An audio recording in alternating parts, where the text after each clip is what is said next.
Hello, this is Sheila Bender, and you're listening to In Conversation, discussions on writing and the writing life. Today we have with us Patrick J. Sullivan, who is managing editor of the Port Townsend and Jefferson County Leader and ptleader.com. He is a graduate of North Idaho College in Coeur d'Alene and the University of Montana in Missoula. Sullivan has been a writer and photographer for newspapers in Montana, Minnesota, and Washington. A resident of Port Townsend and an editor at the Leader since 1989, Sullivan is now entering old-timer territory, reporting on the children of children he met in his early days here. Welcome, Patrick. Thank you. I'm so glad you could be here in the studio and that we can get to talk about our beloved town and community newspaper. People here in Port Townsend are very interactive. They write letters to the editor about situations that threaten the nature of our town, and they look forward to being in the know about our community decisions, happenings, politics, and debates. And you've been here monitoring that in the way that a newspaper would since 1989, and I'm wondering if it's always been this way here. There's always peaks and valleys. 20 years ago, looking back in our newspaper, the Looking Back feature, and 20 years ago was one of the most tumultuous times. We had the Growth Management Act was new from the state level.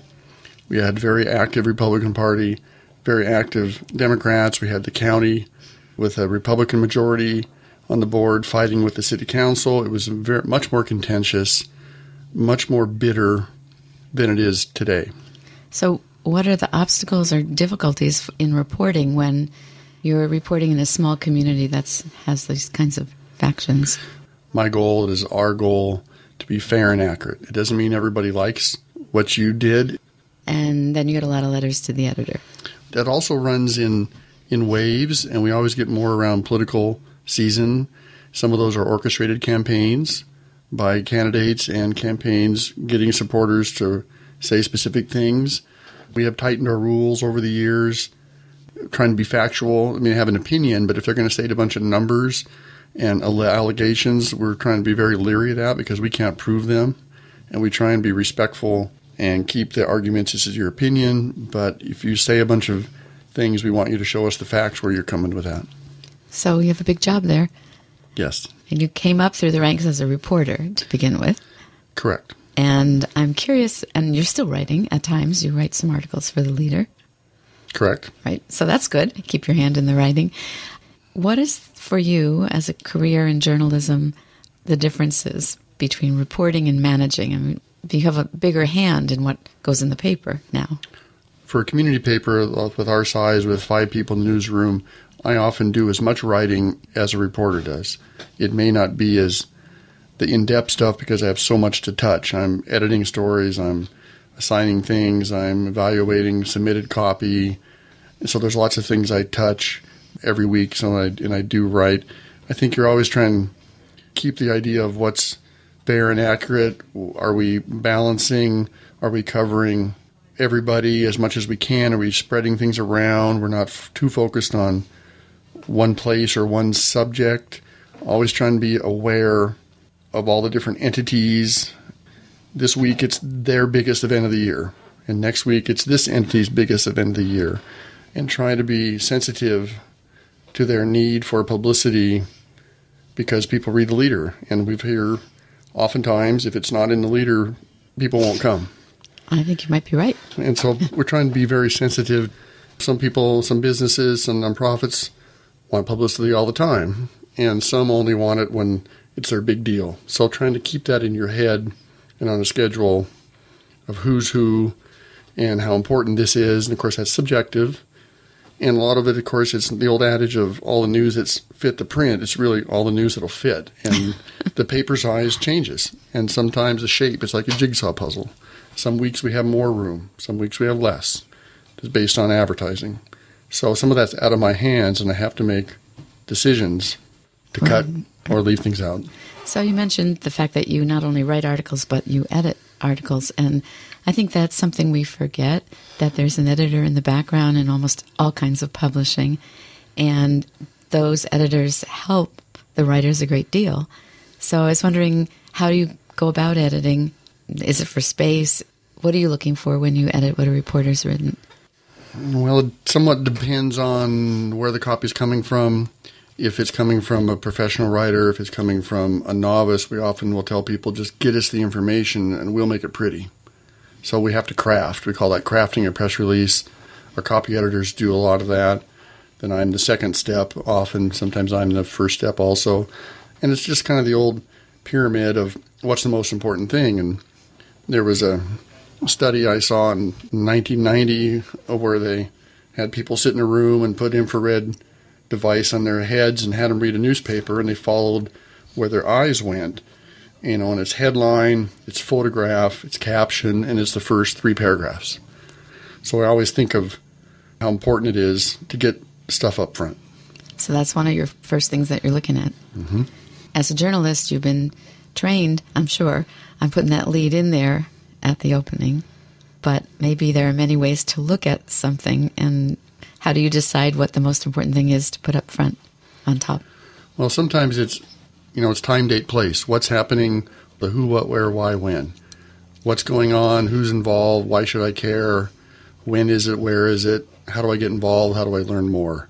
So those are the basics of any newspaper reporting. And when you're writing a feature story, it's a different deal where you can lead into something. It's packaged as a feature story. That's a little bit different deal. You're hoping that the subject matter by itself will gather people. But for the basic, here's a news event, here's what you ought to know, the city council is discussing this, and this is why it's important, and here's how you get involved. So it's just trying to get it down to the top of the story. Nowadays, I think people's attention span is even less than it was 25 years ago.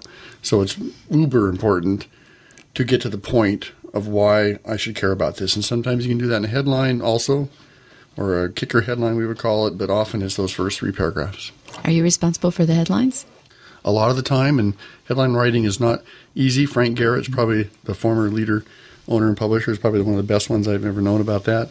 Headline is trying to find words that fit the space, and what's punchy, what's factual. It's an ongoing struggle. It's almost an art in of itself. It is. Yeah. So you're describing the impact on you as an editor of reporting community news, and I'm wanting to ask you about what are the distinguishing characteristics of a weekly community newspaper? In this day and age, you can find out about Seattle tunnel dig in 50 places. Online, Google, Seattle tunnel dig. You can find out all kinds of people writing about that. If you want to find out about the short-term rental discussion in Port Townsend, you're going to find 1 or 2 or 3 places. And that's why, since the newspaper industry has changed so much, the metro newspapers have suffered greatly, partly because of the loss of big advertising, like Nordstrom's or car dealers or grocery stores. And the community newspapers, though, have maintained or grown, this is statewide and countrywide, because we are the only place for that information. We are your hometown experts, or we should be. And so if you want to find out what's going on in your backyard, you go to your backyard. Tell me about other writing you might be doing if you have any time. First of all, you need to stay aware of everything that's going on in our community. And let's answer this one first. How do you do that? Where do you get the information? Well, information, I like to say that we're not mind readers. And there's a lot of stuff going on. We don't always, I wish we could say we knew everything, but we don't. Stuff's going on. It's not communicated. We do rely on people emailing, sending us a social media post. So you rely on information coming in. We also have our usual places where we look at agendas, we look at different websites, trying to learn more about what's going on, learn more about things we may have a date of something, want to know more about it. And communication, of course, is easier said than done, and different entities have many problems of getting someone who's a volunteer to put something together that makes sense, and is it conveying the right information?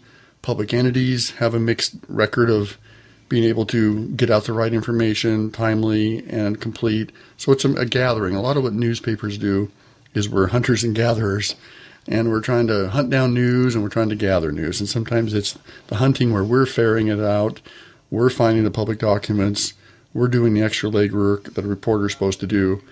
And sometimes you're just gathering. You're looking at websites, stuff that's easily available, and we're just trying to gather and assemble and create a finished product. So I want to thank you for doing all that work on our behalf. Thank you. Yes, thank you. So I was about to ask you about whether you have time in your life to write outside of journalism. I do some. In the past, I've done some different freelance type work, but mainly now my thing always has been I write rhymes or lyrics, however you want to call them, birthday poems, all my family, kids and now grandkids, they kind of expect that, and I do it for friends and try and send a personal birthday card with a personal note in it, which is becoming a lost art.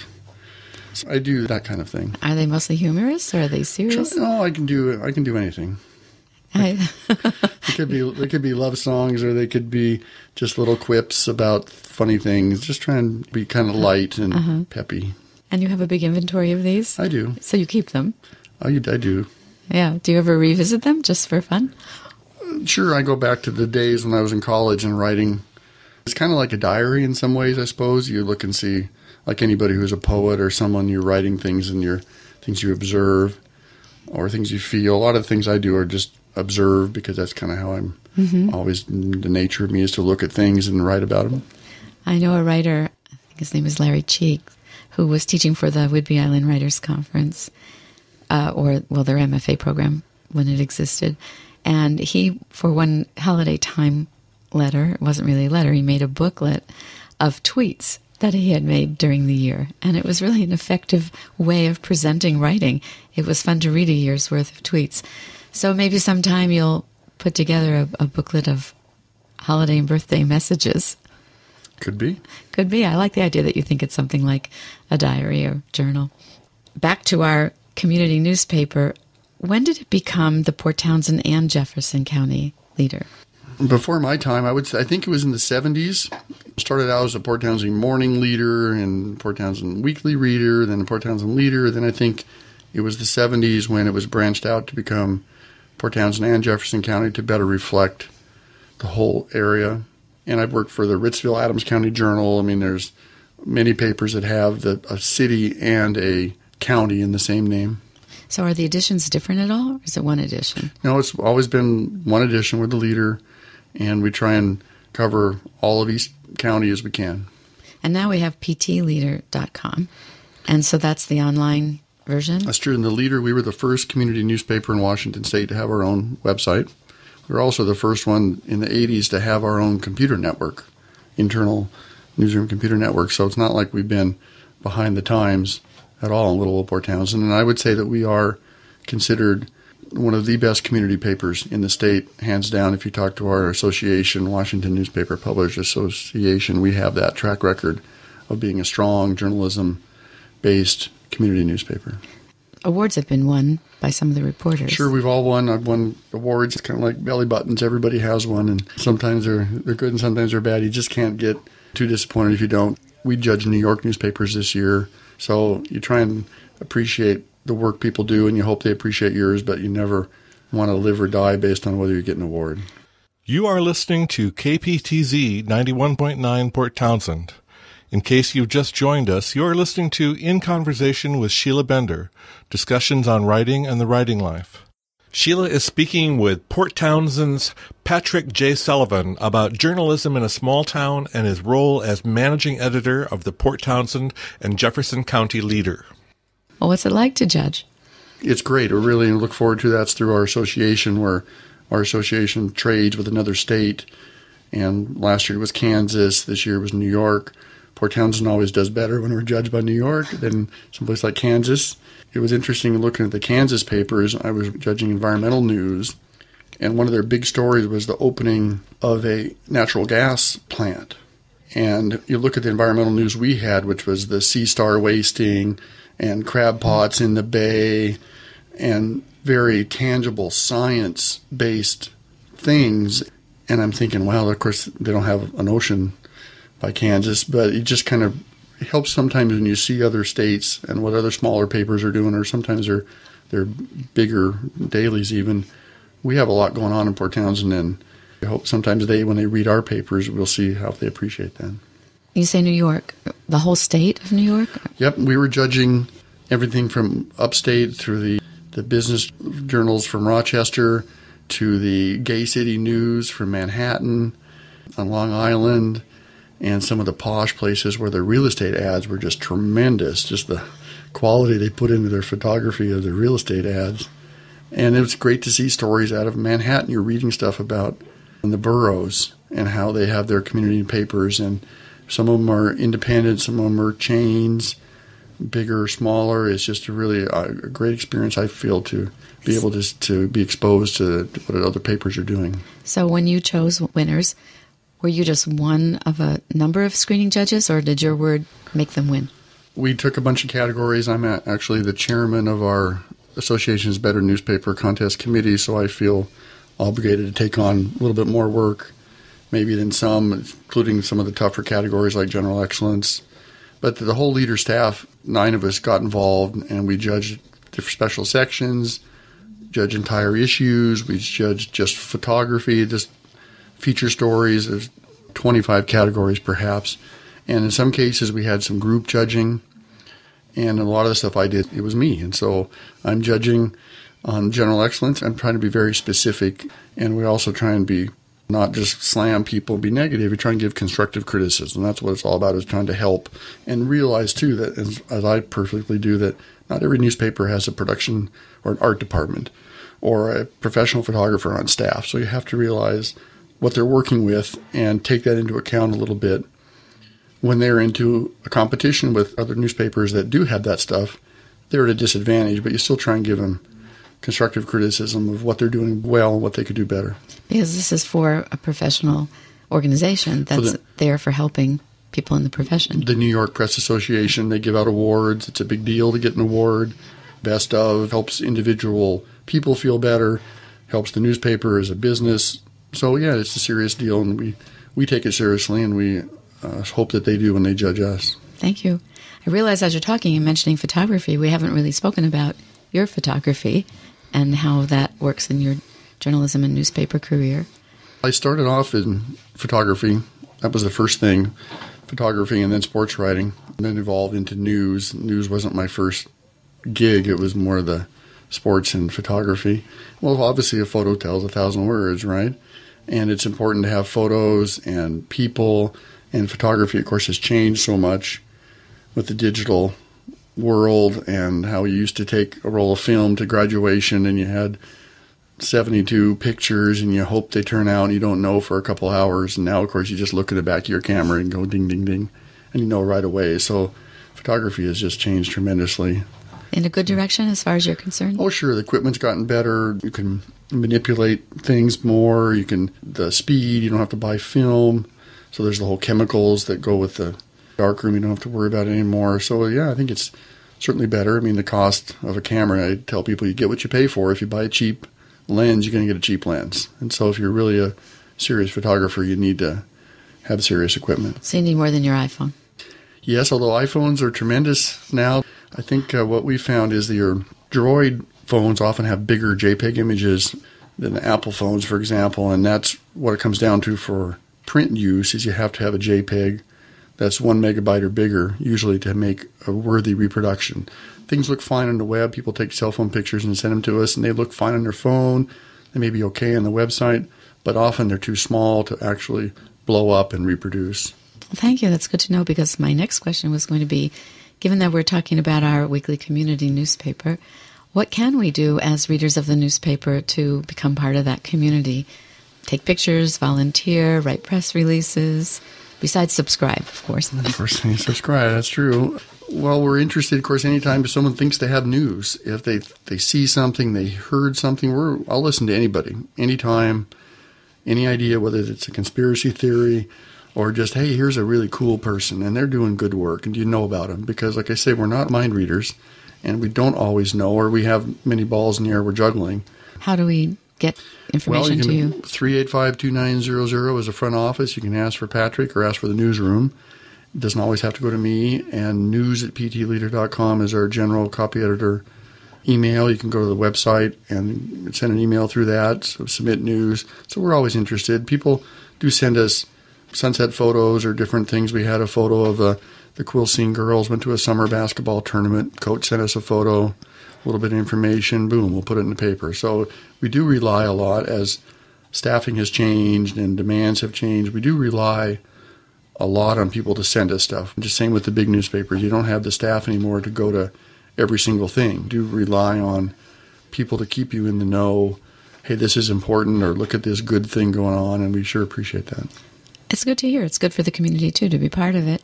I know that more and more I'll see tweets in articles online. If I'm reading news articles by many kinds of publications and NPR, they'll include tweets that they're receiving. I often skip over them, I have to admit, but on the other hand, they give the flavor of how people are responding and reacting, and that's not just through the reporter's eyes.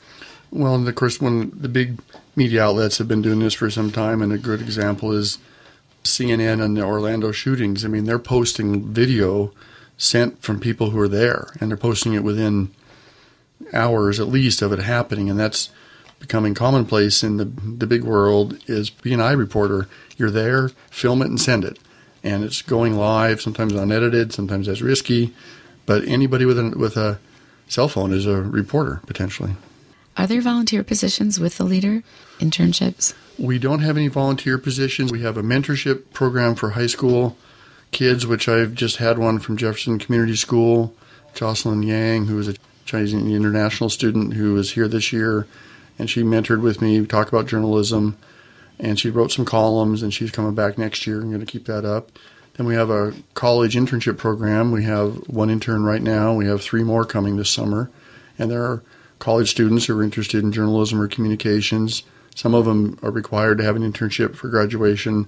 Some of them just see the value in getting into the real world a little bit, getting a taste of a newsroom, what it's like to be in a newsroom and talk to other professionals and kind of see what it's all about. So we spend a lot of time trying to nurture that along. Those all count towards developing community, whether it's going to be a national community or international community of professional journalists one day, or whether it's our own high school students. And then we have the ability to contact the newsroom when we have news. Do you see other functions for building community because we have this newspaper? You talk about the value of newspapers, and do people recognize and the leader, oh, the Miss Leader, oh, the leader this, leader that. Live in a town that doesn't have a newspaper. Live somewhere the newspaper doesn't care.